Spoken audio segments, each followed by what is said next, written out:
Assalamualaikum warahmatullahi wabarakatuh.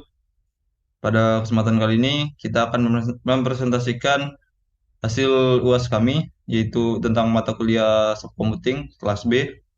Sebelumnya saya akan memperkenalkan anggota dari kelompok kami. Yang pertama ada saya sendiri, Abdur Firmansyah dengan NIM 138, serta ada rekan saya, Randy Setia Nugraha dengan NIM 158. Oke, langsung saja ke coding yang kita pakai.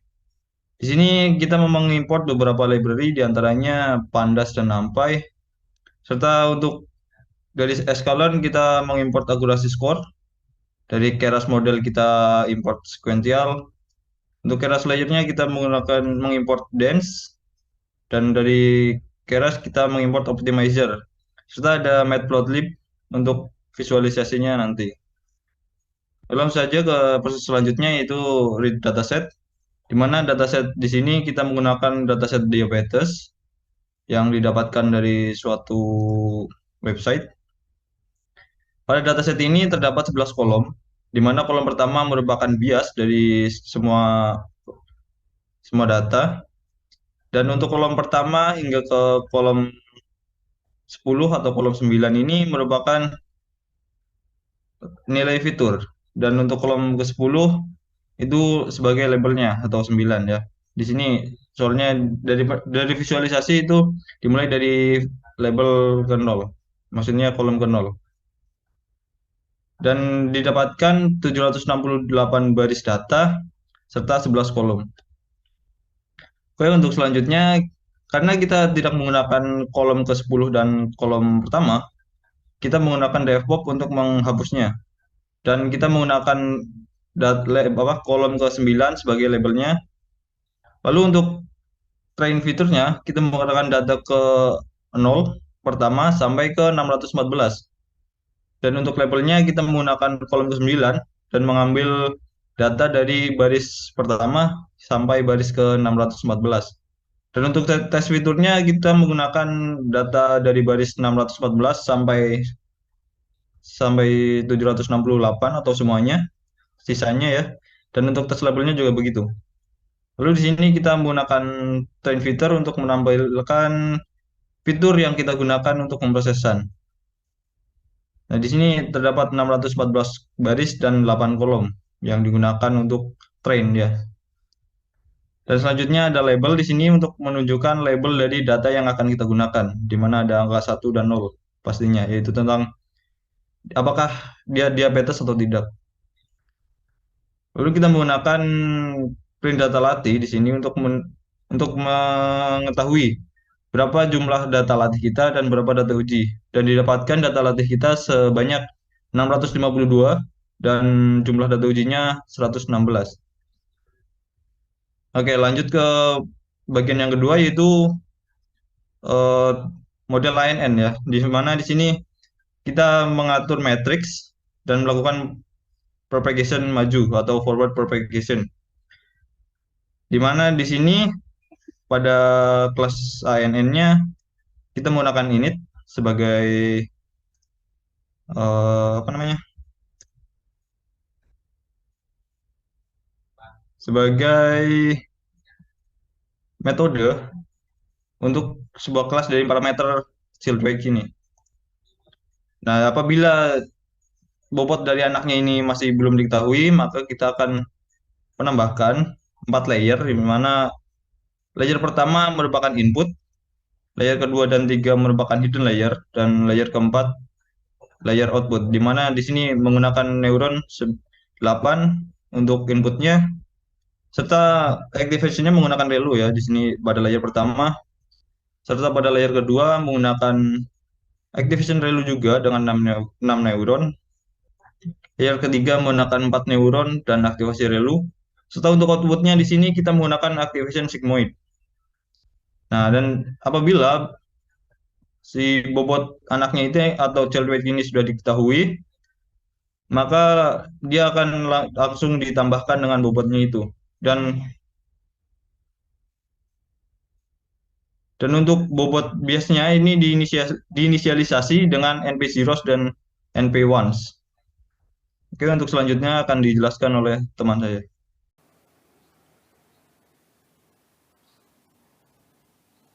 Oke, selanjutnya kita akan masuk ke fungsi crossover. Di sini kita menggunakan dua orang tua untuk menghasilkan anak. Kita kawinkan dua orang tua. Di sini kami secara acak menemukan titik pemisah untuk membagi bobot kedua orang tua dan menggabungkannya kembali sebagai anak gitu, anak baru atau generasi baru. Setelah itu anak yang dihasilkan itu akan ditambahkan ke susunan jaringan untuk pemilihan di masa mendatang. Lalu di mutasi itu nanti terjadi secara acak. Di sini tingkat mutasi diatur ke 0,05 dan jika angka acak yang dihasilkan lebih rendah atau sama dengan tingkat mutasi, beberapa bagian dari matriks yang terpilih tertimbang akan dinaikkan atau diturunkan dalam hal nilai antara 2 kali hingga 5 kali. Nah, di sini ada depth crossover fungsinya. Di sini kita menciptakan jaringan ANN dengan menggunakan bobot dari dua ANN yang ada. Di sini fungsi ini menerima NN1 dan NN2 sebagai input atau orang tua. Lalu kemudian bobot dari kedua NN tersebut diambil dan disimpan dalam variabel NN1 wake dan NN2 wake di sini. Nah, ini dia. Lalu kemudian sebuah titik kita pilih acak, dipilih untuk memotong metrik di sini. Memotong metrik bobot dari kedua orang tua. NN1 wake dan NN2 wake gitu kan. Dalam setiap lapisan berdasarkan jumlah kolomnya. Kemudian bagian yang tidak dipotong itu kita masukkan ke dalam kolom yang tidak dipotong itu tadi dari kedua orang tua, kita gabungkan menjadi bobot anak yang disimpan dalam variabel child wake di sini. Seperti itu. Kemudian di sini untuk fungsi motivasi itu diterapkan pada bobot anak dengan memilih secara acak satu bobot dan mengubahnya dengan probabilitas yang ditentukan. Kemudian ANN anak yang baru dibuat dikembalikan oleh fungsi crossover seperti itu dengan menggunakan bobot yang sudah dimutasi. Nah, di sini fungsi mutasi ini itu digunakan untuk menerapkan perubahan acak pada bobot jaringan anak yang diciptakan dengan fungsi crossover tadi gitu kan. Jadi fungsi ini menerima child wake di sini. Fungsi child wake tadi yang sudah didapat yang menerapkan bobot dari jaringan anak. Lalu kemudian satu bobot dari child wake ini dipilih secara acak dengan fungsi random din ini dengan batas atas dan batas bawah yang sudah ditentukan seperti itu. Lalu kemudian dengan menggunakan fungsi random uniform ini itu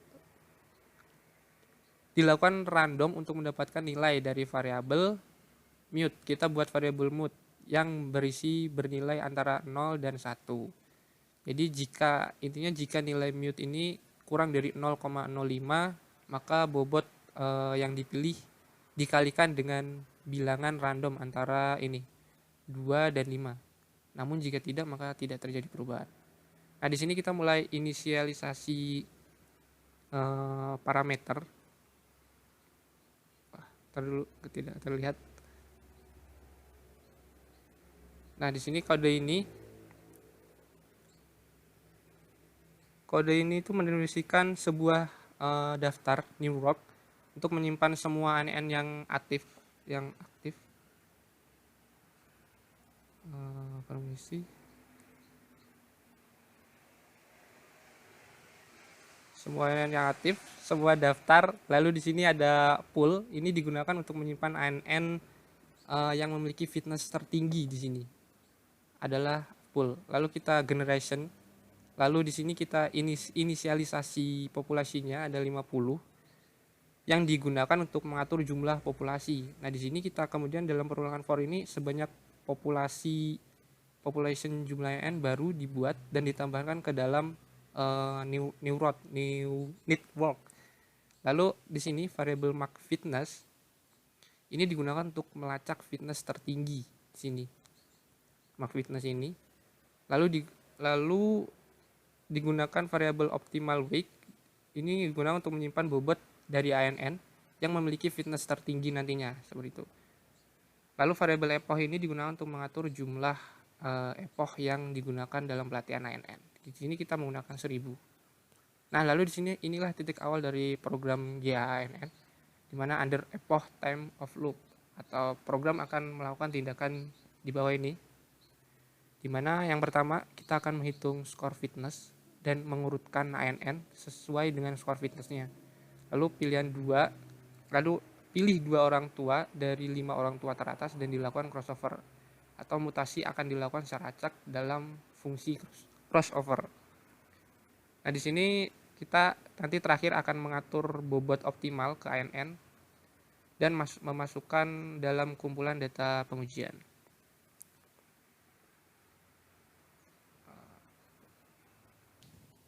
Nah, di sini kode ini adalah perulangan evolusi yang digunakan untuk melatih dan mengevaluasi ANN.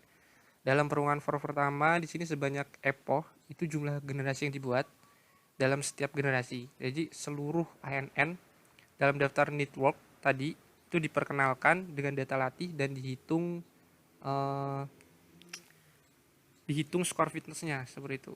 Nah, ANN itu memiliki skor fitness tertinggi ditambahkan ke daftar pool di sini.